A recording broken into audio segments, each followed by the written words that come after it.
Le Périgord, une région connue pour ses oies, son foie gras et sa ferme expérimentale. Ici, plus de 6000 oies produisent 1500 kg de foie gras chaque année. Et c'est également ici que sera très bientôt inaugurée une installation écologique de fabrication d'électricité à partir des déjections d'oies. Mais reprenons l'histoire depuis le début. Dans ces grands hangars, on développe, comme dans n'importe quelle ferme, tout le processus de fabrication du foie gras. Nous sommes présents actuellement dans un bâtiment d'élevage. Donc nous recevons les oiseaux à un jour. Nous les élevons pendant 14 semaines jusqu'à la mise en gavage. Donc ici, c'est une salle de gavage. Donc en fait, on pratique un engraissement des animaux pendant une durée de 15 jours. Dans cette salle-là, on peut mettre jusqu'à peu près 250-300 animaux. Cette industrie n'est pas particulièrement polluante, mais elle entraîne quand même la fabrication d'une substance un peu incommodante. Les animaux sont gavés individuellement 4 fois par jour. Les fientes tombent sous les cailleboutils. Ensuite, on passe un système de racleur qui pousse les fientes dans un petit caniveau. Le racleur, activé plusieurs fois par jour, vide les caniveaux et draine leur contenu vers l'extérieur. Ces fientes-là sont stockées dans une grande fosse à lisier et ensuite elles seront épandues sur des terres agricoles. Ce guano est 100% naturel et c'est plutôt un bon fertilisant. Mais comme tous les excréments, en se décomposant, il libère du méthane, un gaz à effet de serre 20 fois plus nocif que le dioxyde de carbone.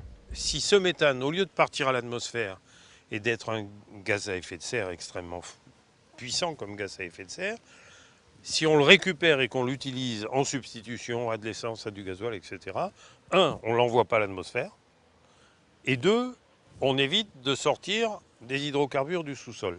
En clair, capter et utiliser le méthane permettrait à la fois de réduire les émissions de ce gaz nocif pour l'environnement et de limiter l'utilisation des énergies fossiles. C'est pourquoi, dès que l'installation sera complètement opérationnelle, le lisier sera recyclé. Mais le système, bien qu'encore en phase de test, est déjà en place. Dans ces grandes cuves de stockage, le lisier est mélangé à du fumier, des déchets de végétaux et même à des graisses de récupération. On brasse le tout et quand le mélange est bien homogène, on l'envoie dans cet immense appareil rempli de bactéries, le digesteur.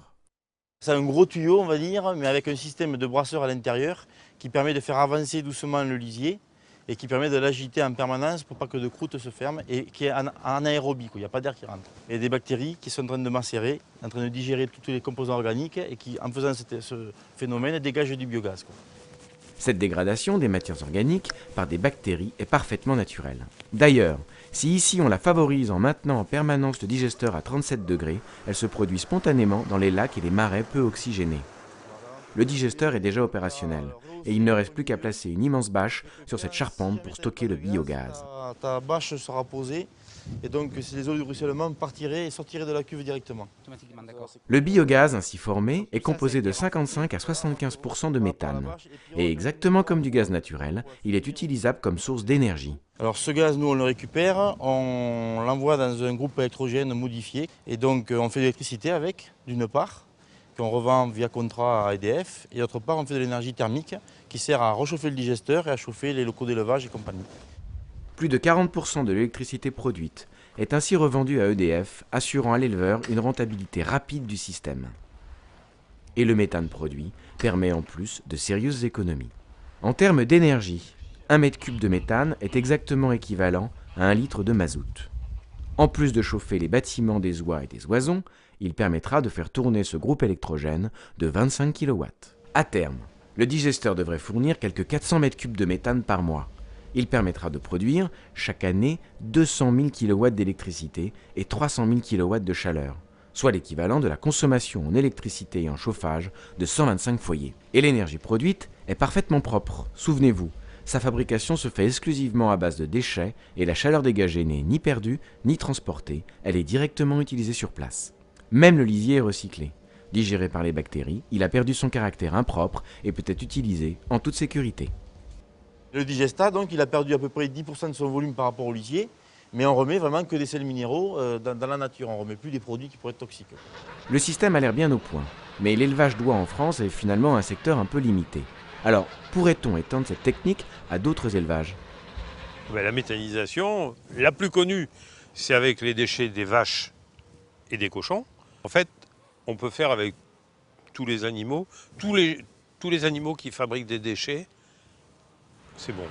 Toute espèce confondue, il existe moins d'une vingtaine d'installations de ce type en France, mais déjà plus de 6000 en Allemagne. Et dans les pays en développement, la FAO, organisme de l'ONU qui s'occupe de l'agriculture dans le monde, a contribué à la mise en place de plusieurs milliers de petites installations de méthanisation très rudimentaires, mais très efficaces. De quoi améliorer les revenus des éleveurs du monde entier, et peut-être même limiter à l'échelle mondiale les émissions de gaz à effet de serre.